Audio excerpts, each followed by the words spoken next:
안녕하세요 여러분, 라파룸의 장나혜입니다. 오늘은 지복합성, 여드름, 피부 등 트러블에 사용되는 시그니처 오일 4종이에요. 이미 라파룸의 시그니처 오일 9종 각각의 소개 영상에서 보셨던 제품들이죠. 각각의 에센셜 오일은 그 쓰임새가 참 다양하죠. 블렌딩을 한 제품들도 마찬가지고요. 오늘은 한 가지의 포인트를 잡아서 여러 가지 시그니처 오일들의 활용법에 대해서 말씀드리려고 해요. 여러 목적 중에서 피부의 트러블에 사용할 수 있는 아이템들을 묶어봤어요. 매끈한 피부에 무언가 생기면 진짜 신경 쓰이고 고민이 됩니다. 더구나 습관적으로 계속 생긴다면 골칫덩어리죠. 깔끔하게 해결해주는 시그니처 오일, 트러블 어벤져스라고 부르면 될까요? 피부에 생기는 트러블들 중에서 가장 많이 발생하고 가장 고민스러운 건 바로 여드름이에요. 여드름은 사춘기가 되고 호르몬의 분비가 시작이 되면서 이마에서부터 하나,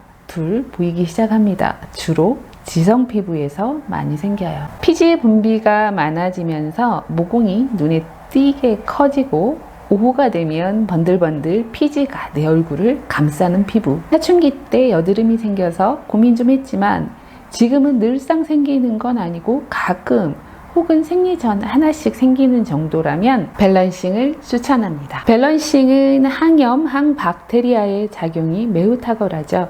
그래서 트러블이 염증으로 진행되는 확률을 확 줄여줄 뿐 아니라 염증을 발생시키는 균 자체의 활동을 막아줍니다. 그래서 지복합성 피부에 각질이나 피지가 쌓여서 생기는 여드름과 그 여드름이 염증화 되어주는 것을 막아줍니다. 습관적으로 여드름이 빈번하게 생기지 않는 지성 피부나 복합성 피부, 또 지루성 피부이지만 심하지 않은 경우, 지성 피부로 인해서 모공이 커진 경우에는 밸런싱을 추천합니다. 피지 분비가 늘어나면서 하나둘 여드름이 생기기 시작하고 다음 단계 여드름으로 진행합니다. 여드름의 정석이죠.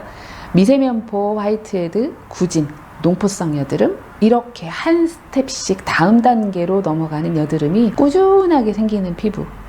이건 뭐 전형적인 여드름 피부인데요. 세보박이 딱입니다. 피지선은 모낭 안에 있어요. 그 모낭 안에서 피지선이 피지를 만들고 모, 즉 털을 타고 피부 밖으로 배출이 되어서 피부를 촉촉하게 적셔주죠. 또 피부를 보호해주기도 해요. 그러나 너무 많아도, 너무 모자라도 안 됩니다. 너무 많이 만들어서 미처 다 빠져나오지 못하고 모낭 안에서 여러 각질들, 노폐물들과 함께 뒤섞여 쌓여있는 게 면포죠. 시간이 지나면 염증 물질들이 모여들어서 염증을 일으키고요. 그게 화농성 여드름이 돼요. 과도하게 피지를 만들어내는 피지선의 활동을 조절해야 되겠죠. 수분, 즉 워터리한 화장품은 모낭 안으로 들어갈 수가 없어요.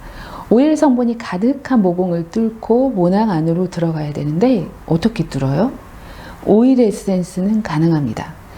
완전 가능이라기보다 일부 가능이라고 해두겠습니다. 세보박의 성분들이 모낭 안으로 흡수가 되어서 피지선의 활동을 저지해요. 또 모낭 안 상재균들의 활동도 막아줍니다. 더 이상 염증들이 커지지 않고 그대로 사그라들게 해주죠. 전형적인 피지로 인한 여드름 증상에는 세보박입니다. 또한 블랙헤드의 제거에도 좋습니다. 피지가 많고 면포, 블랙헤드, 또 염증성 여드름까지 빈번하게 생기는 피부라면 세보박을 추천합니다. 어떤 여드름은 동글동글한 덩어리가 만져지고 겉으로 보면 빨갛게 볼록 튀어나와 보여요. 그 딱딱한 상태로 며칠, 길게는 몇 주 이상까지도 지속이 돼요. 차라리 화농으로 올라오면 시원하게 압출이라도 하는데 그 굳은 상태로 누르면 살짝 아프기도 하죠. 무지하게 거슬립니다. 압출이요? 안 되죠. 이럴 때는 서큘라입니다. 굳은 상태에서 더 발전하지도 소멸도 안 되는 여드름을 정체성 여드름이라고 하거든요. 일단 서큘라는 이 딱딱한 정체성 여드름을 진행 상태로 만들어줍니다. 면역계에서 인식해서 염증으로 진행이 되거나 조금씩 줄어들어 그대로 소멸하게 하죠. 특히 턱 아래, 목 부위, 입 주변 등에 많이 생기는데요. 서큘라를 해당 부위에 톡톡 두드려서 흡수시켜주거나 얇게 전체적으로 펴발라도 좋습니다. 단단했던 덩어리가 몽글몽글 풀어지는 것을 느낄 수 있을 겁니다. 여드름은 아닌 것 같은데 자꾸 화농이 생기거나 소양증도 있고 심하면 자꾸만 번지는 피부 트러블이 있어요.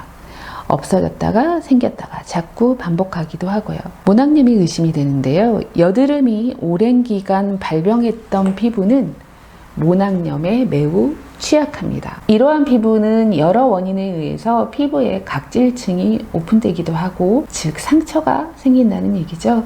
또 넘치는 피지로 인해 외부의 균들을 끌어오기도 하죠. 여드름은 내 피부에서 생기는 피지와 내 피부에 있는 상재균들에 의해서 생기는 것이 대부분이고, 모낭염은 반대예요. 외부에서 모낭 안으로 들어오는 외부의 균 때문에 생겨요. 보통은 여드름과 모낭염이 혼재되어 나타나기도 하고, 여드름인 줄만 알았으나 모낭염이었던 경우도 많죠. 이러한 경우에 여드름 케어를 지속적으로 한다면 모낭염은 사라지지 않아요. 균이 사라져야 끝나죠. 반복성을 띄어서 없어진 듯 하다가 또 자꾸만 생기죠. 이럴 때 이하소를 추천합니다. 이하소는 외부균, 상재균에 의한 트러블에 활용하기 참 좋습니다. 블렌딩된 에센셜 오일이 항박테리아의 기능을 가지고 있는 오일들이 대부분인데요. 외부균, 피부 상재균의 활동을 중단시켜주는 아이템이 바로 이하소예요. 화농이 생겼다면 화농 부분만 살짝 제거해 주시고 이하소 한 방울 떨어뜨려서 톡톡 두드려 흡수시켜 주세요. 개수가 많다면 얇게 펴발라도 좋습니다. 이렇게 트러블 어벤져스 4종 소개해 드렸습니다.